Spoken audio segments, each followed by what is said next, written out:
Okay, now our next speaker is Andrew Stothert, or Stoth for those who know him. Andrew runs Brand Vista, and he has over 30 years of experience on sort of both the client and agency side of brand, building up brands and brand experiences. And he brings his experience of working with complex brand structures in the leisure and hospitality sectors, such as Merlin Entertainments and Green King. And as the non-executive director of Quaid's Pubs Inns and Hotel Group in the UK, Andrew has extensive insights on the current trends of the travel and hospitality space. And so Andrew will be sharing the story on what guests are looking for in Europe, which could be very insightful for other regions as well, especially as we go into the second wave of COVID now here in the EU. So Andrew, I'm going to turn it over to you. Thank you very much, Si, and welcome everybody. Let me just get my my screen up so we can get going. Okay, so as Si said, I'm going to take a very much a consumer orientated view on this to see how what's going on has been affected them and how the European recovery has been going on. So as a region, we are, I think it's best described like a bowl of spaghetti, rather kind of, although very tasty, it's all over the place at the moment. There's been no unified response across Europe, and in fact, the whole European harmony, if you like, has been suspended. We've gone back into our national shells, and in fact, in most countries, decisions have been made at a regional level, whether it's in the UK, Germany, or France, or whatever. And we've really seen two things happening really. The first wave, where every great compliance was applied and we all behaved ourselves and whatever. Now the second wave is generating frustrations, not just in terms of not being able to get out, but it's also about not being able to connect and bond with people who we want to. So there are a lot of emotional things going on, and I think what I'm talking about here in Europe, I think you will all recognize in your own regions around the world, because we're no longer able to make those kind of free travel decisions.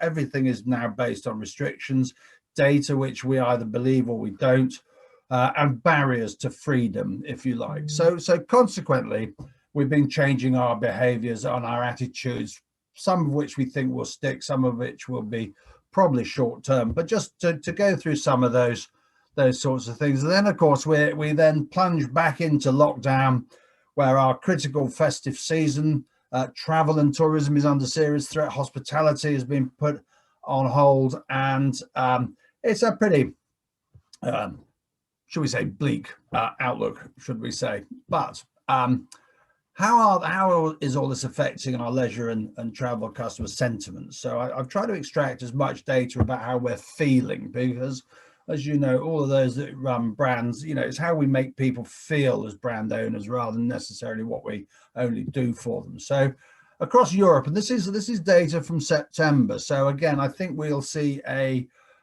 increasingly negative perspective given the state that the region is in. But for international travel, Europeans are saying basically they see things getting worse, and it's also for domestic travel as well. And so it's we're not the most optimistic bunch around. However, underlying all of that, if you then start talking to people about their ambitions, because we are great travelers and we are great tourists, over half of us are saying we're going to probably take a trip in the next 6 months. And that's if we're allowed to. About 41% saying that they intend to travel within our own country, that as we are calling it in the UK, staycation, but I think it's the same everywhere.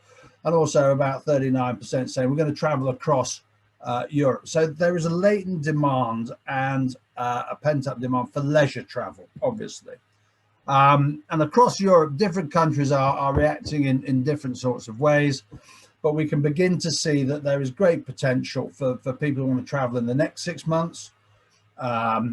Across if a treatment is found, your point about the vaccine, it does unlock a lot of potential volume, depending on all of the factors that Si just mentioned.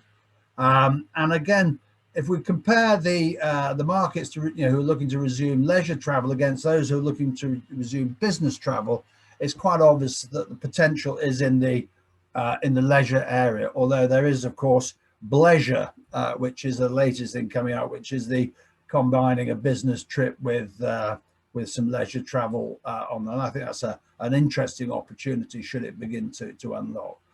There's also data telling us that actually city life enthusiasts are the ones who are going to resume travel first. They're the younger, they're probably the people who feel more secure about the virus, and they travel. Although there are elements of feedback coming back from the first end of lockdown where the city enthusiasts travel to cities, but of course there was very little to do in terms of the infrastructure not opening up, and therefore cities are losing that great opportunity that they have because there's always so much to do in them. In terms of, as David was putting it, how do we see recovery? Well, most information that we're picking up is telling us that we're really looking about 2014 for international visitors, and probably 2024 for internationals, and about 2023 for domestics, which are affecting so many different things, from hotels to attractions to airlines, etc. So it's going to be a long graph. So eking out our share of markets within this is going to be very much about our understanding of how customers are changing and how they are segmenting. We can see decline in tourists in cities. London's been very badly hit, but with nearly 10 million decline. But then also the likes of Barcelona, Istanbul, Prague, all just impacted. And because many of us are opting for staycations and getting out of cities to escape to other parts of the country. So we're just in uncertain times as we move on, and that uncertainty is leading to a few changes of behaviour. And again, many of you in the hotel industry will already know this. We're looking at a core. We're talking about 60% of bookings being made in Europe within 5 days, and as a consumer, what people are saying is they are not responding to algorithm models, which say the later you book, the more expensive you pay, because actually they're giving you their trade. So again, expect shorter booking dates and timetables and lead-ins, which puts all sorts of operational issues, I know, into hotels. But that's what's coming. We're going to become more and more unreasonable with our demands about how we travel with immediacy. And as you can see, this is just some charts again from Skyscanner, looking at really how trends in searches for travel have been moving up as we've gone through. This goes up to August. I think you'll probably find it'll fall off the perch a bit, September, October, November. But there's latent demand in there. People are looking to travel. People are looking to escape in whatever way. And a lot of people have not been traveling outside their own national boundaries. If you look at in July, EU residents in tourist accommodation, about 22% lower, but actually non-residents, so outside the area, 64% lower than the previous year. So again, the impact has been huge. We're all looking to live outside cities suddenly. So Savills have been looking at people trying to buy outside the cities, and again, you can see on the right-hand side the statistics around just searches. This is in the UK, but I'm pretty certain, talking to my friends around Europe, that these are similar statistical frameworks where people are looking for staycation, as we're calling it, 500% increase, 2019 on 2020. So again, the searching is beginning to feed us with attitudes of what's latent, if you like, within the customer base. But of course, underlying all of this, we keep this changing situation where we move from beginning to feel more relaxed about it. So wave 17 here is October. So if you work your way back through the summer, we began to get a bit more excited about things. We began to get a bit more open-minded to travel, but then things began to get worse, and of course now even more worse. And just to give you a kind of live piece of work which we've been doing with a very large UK hospitality company. Again, I think it's probably reflective of things going on. This is a tracking study by month of consumer attitudes to hospitality and going out, basically, and getting out of the house. So the red dots are those people who are extremely cautious. Orange are slightly cautious. The yellow is not too cautious, so they're okay about going out with the precautions.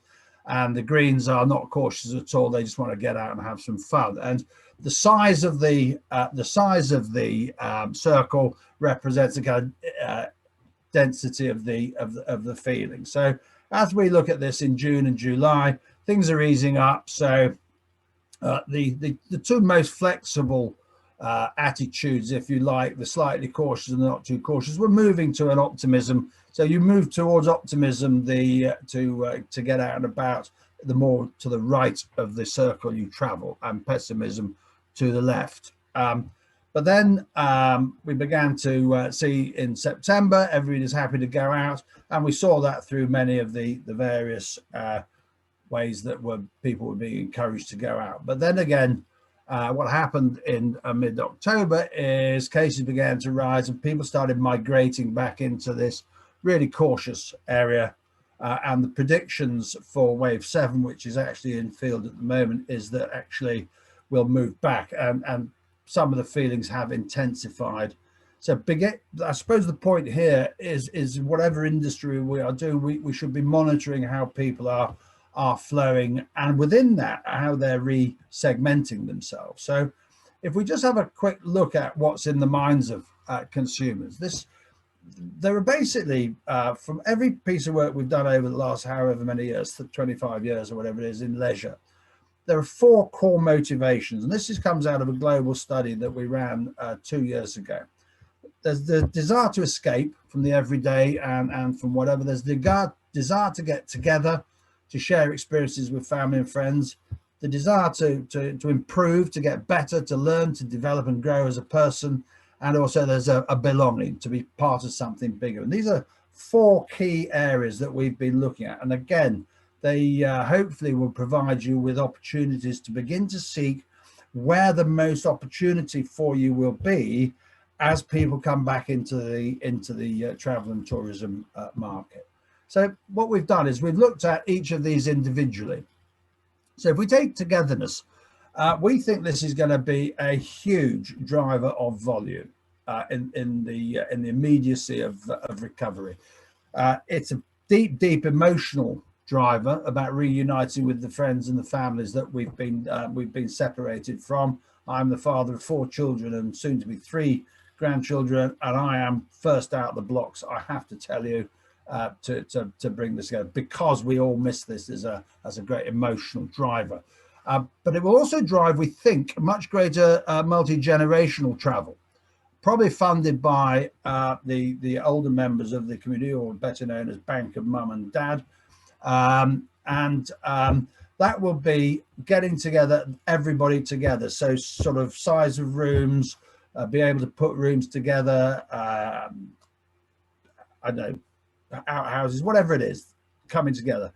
Because these will be about holidays that reconnect. So all brands that are helping people to reconnect are going to be really, really important. So it's not just enough to exist and have rooms. It's how do you help people reconnect in all sorts of imaginative ways. And there's going to be more planning required.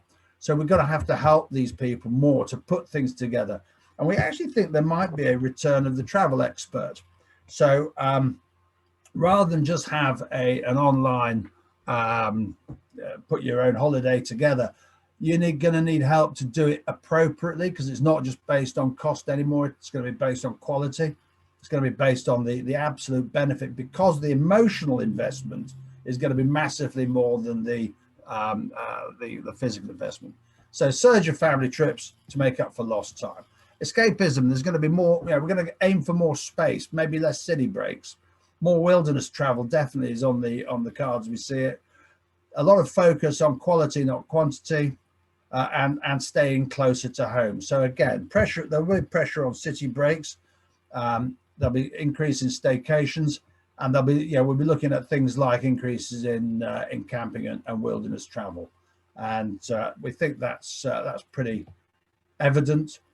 Belonging. So again, there's definitely signs that people will want to get more into the local culture around your hotel or wherever it is. They'll travel to places where they get a deeper understanding rather than just jumping off a cruise ship for 10 minutes, having a look around and getting back on again. They'll want to get more into the local area. We think some travel tribes are going to sort of begin to become more important about shared passions, again, so understanding what they want and where they're coming from. And we need some emotional intelligence here. We need some emotional intelligence around what we're doing, not just algorithms to match what our computer says we want to do, because there's going to be a lot of sort of left brain and right brain thinking on this. And again, that point I made about the change in work and leisure habits and sort of blending into two. So a bit more socially responsible and sensitive travel. We've seen what happens when we don't fly and what happens to carbon emissions, etc. So we have proof of the discussions that have been had. Developing communities, which will be actively supported through intelligent travel, is an interesting sort of area. That doesn't matter where you are in the world. Obviously, increasing staycations and the work, leisure, hotel hybrid sort of piece that I know we're working on in the company I'm in on exec of. And then betterment, focus on sustainability. It's not gone away, and in fact, we've got some proof about what happens. People want to get outdoors and explore, so much more about getting across and out and about and doing things. And there's also this sort of feeling that the bucket lists, all those things that I've been sort of waiting to do. People are going to plan their dream trips. In fact, they probably are planning them as we speak, because actually we've all been shown what happens if you don't go and do it.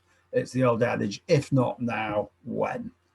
We think there's an increase in road trips coming up because people won't want to go through airports and take all of those issues, or even fly in contained spaces. So you travel as a controlled unit. So sales of SUVs and RVs and all those sorts of things have been increasing. So the road trips on. More tailored help from suppliers. So how do we help people rather than just sell to them? How do we give them more of the experience that they can expect? And so we don't just run a bed factory, we run an experience factory, because actually more experiential travel is what's coming. And obviously that focus on sustainability. So, and there's always a great sort of, we've all been in the situation where we've had to control our businesses. So we've all gone internalized. We've looked at kind of how we manage cost, but people are going to have lower discretionary spends. And but they are going to feel safety in brands. That's what we've always. That's always what a brand has been, really, isn't it? But we mustn't forget the emotional side of it. How we make people feel is the thing that will return a margin for you, and it's something we need to monitor. So, just sort of summing up quickly, the way we see it is customer experience has got to come first. Okay, we've all got ourselves to get the kind of business in the right sort of shape, but we mustn't forget customers. We must look at them, understand them, get under the skin and see what they want and need, and help that drive how we evolve. Your brand is your experience. It's a funny word, brand. Quite often it's regarded as being, I don't know, logos and press release and all that sort of stuff. This is about the outcome of the entire experience. A bad experience in the future is going to be more damaging to your brand than ever before, because I, as a customer, am going to be more emotionally invested in what you are providing. Get everybody on the bus. The point that David made is absolutely right. Everybody, right at the front of house to the top of the business, are brand builders or brand destroyers. We've got to take our teams on a journey, and we've got to really work hard to make sure that housekeeping is a brand critical role. It isn't just about cost per clean and all that. It's about what are we saying to you as a customer. So housekeepers, to me, are amongst the kind of key workers in our industry. And then focus on the journey and the destination. So in other words, we've got to work our way through all of this. We've got to understand customers. You've got to track customers. You've got to see how they're responding, because there are the clues about how we're going to need to flex and be agile with our offer, because these guys are going to come back first, if you like. And to your point about the virus, this is the stock markets in the UK responding to the news of the vaccine. IAG, Rolls-Royce, because they provide airplane engines and all that sort of stuff, and Trainline, absolutely boosted. And the businesses that like us to stay at home, like home delivery of food, Ocado going down. And long may Ocado go down, and long may IAG go up in my book. And thank you very much.